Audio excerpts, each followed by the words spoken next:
po, magta-try po tayo ngayon magluto ng embutido. O, diba? Masarap po ang embutido. Paborito ko po nung nasa Pilipinas ako. Hindi po ako marunong magluto nito, pero susubukan ko ngayon na gumawa.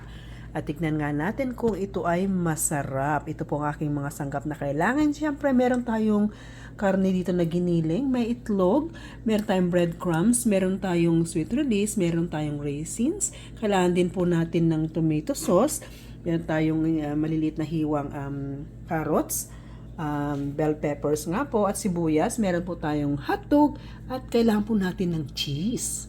Itlog, 1/2 cup na breadcrumbs. Ilo po natin lahat ang mga sangkap na ating kailanganin. Pwera lang po ang hotdog at ang ating hiniwang ilagang itlog.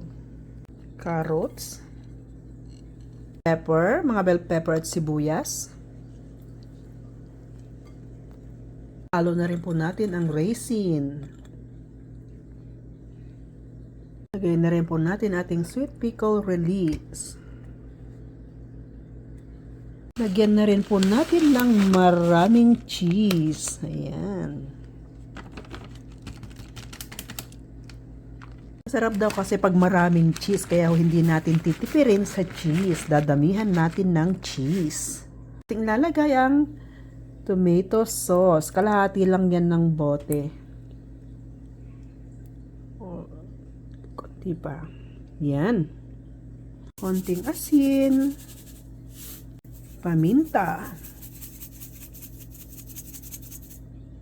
Ano po natin gagawin ay gagamitan po natin yan ng foil.